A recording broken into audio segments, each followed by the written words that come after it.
Hi, and welcome back to the Fantasy Insider Weekend Picks.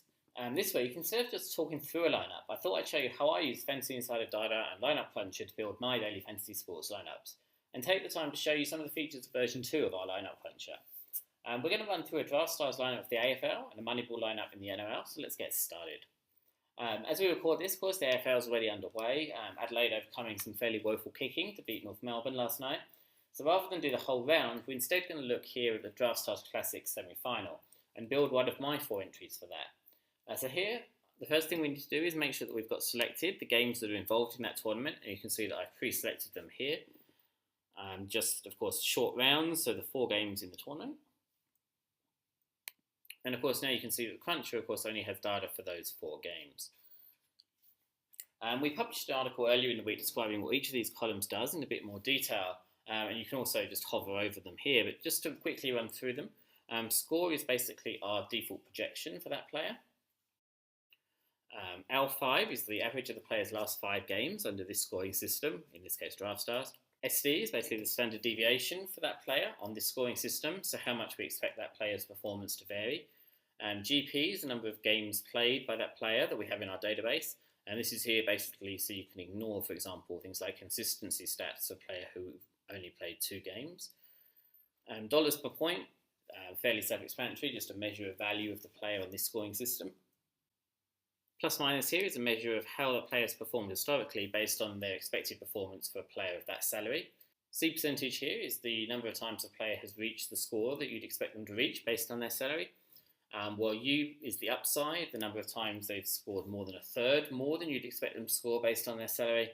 And B is the percentage of time that they've scored less than 2/3 of what you'd expect them to score based on their salary. So basically, this tells you who's consistent, so who's good in double ups and head-to-head contests. This upside tells you who's good in big tournaments, and the bust percentage is basically another way of looking at players that you might want to avoid, or warning you that this player is going to be a bit of a risk. The 2 columns on the right here don't fully function yet, but they're basically OI is the odds index, so the recommended adjustment to the player's score based on the odds of that game, and PI is the position index, so our recommended adjustment based on how many fantasy points their opponent normally gives up to somebody of that position. You can see the odds indexes aren't set here, so you can go in and do those.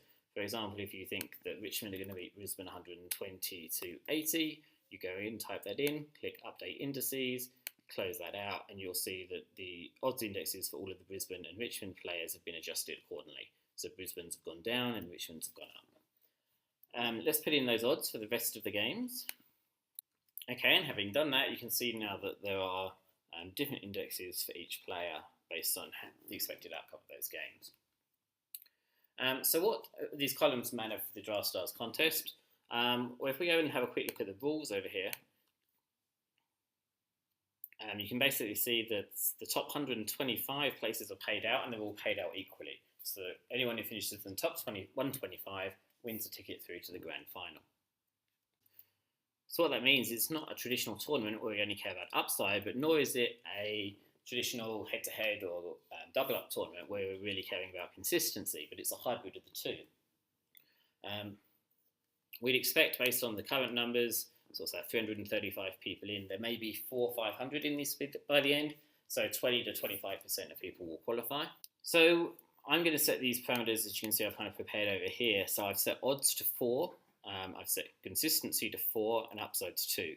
So in this tournament format, I think consistency is slightly more important. The other step I want to take is, if we sort this by consistency percentage, we don't want to bonus people who've got consistency because they've only played a handful of games. So I'm just going to go through and exclude those who've played less than 5 games and who are in this sort of top half of the field for consistency, so above the sort of the 50% level. So I think that's about as far as we need to go. So basically stopped Matheson, Hipwood, Castagna or Whitecross going in. And now you can run the lineup and see what it gives you. And we've left this in real time, so you can see with a player field of this size, it generally takes sort of 6-7 seconds. Now, you can have a glance through that list and see if anything stands out. And the only thing that really does to me is that Jason Tutt here for Carlton, of course, is in his first game back from injury. So I'm going to personally just go up and find him. There he is, and we'll exclude him from the lineup as well. Hit that create lineups button again.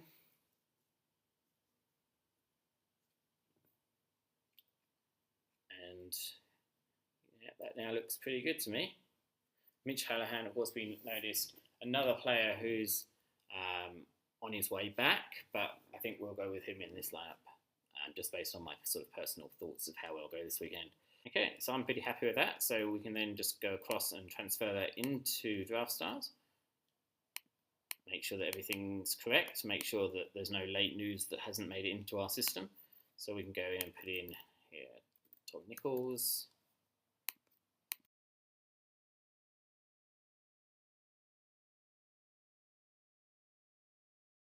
Okay, so we can see that that lineup fits, meets the salary cap exactly, and go ahead and submit that lineup. And I'll go through and change this for the other 3 teams, but it's better to have this there for now than have an empty lineup, so I'm just going to go ahead and OK that, and you'll see that's gone through. The lineup cruncher is also available for Rugby League, and let's just have a quick look at it there.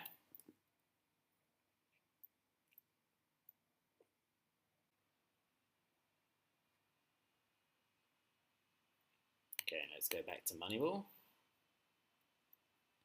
And of course, here you can see the teams for Moneyball.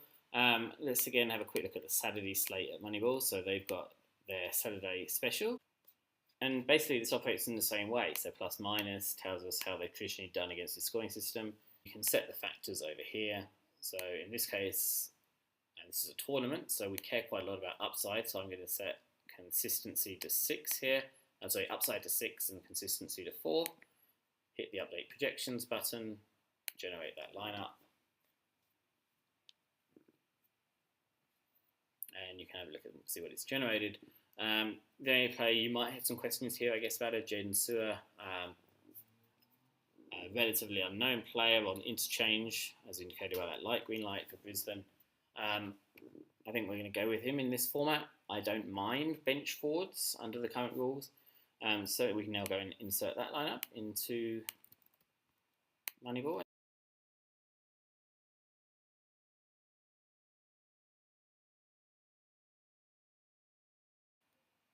Obviously a big St George stack here. Sometimes that comes about accidentally. Essentially, we know, of course, St George players are going to have been bonused in our predictions algorithm by playing Newcastle, because Newcastle give up such high points. So sometimes this just happens naturally. So we've got a stack here of 5 St George players. We've got a couple of Brisbane forwards. Corey Parker, perhaps questionable after Origin. You'd want to check that before the game starts. Jaden Sewer, nothing we can say about him really. Just hope he plays. And that's more or less all there is to it. Of course, if you wanted to go through and build a lineup for head-to-heads, what you'd be doing is you'd be going in and picking people like Paolo, Benji Marshall, locking those into your lineup. You could then, of course, generate lineups, and all the lineups that come back would include those players. So hopefully that's been a somewhat instructive look at our new lineup cruncher and how I go about building these lineups. If you have any questions, feel free to drop us a line in the comment section below or on social media. Until next time, hope you have a great weekend, and we'll see you on the leaderboards.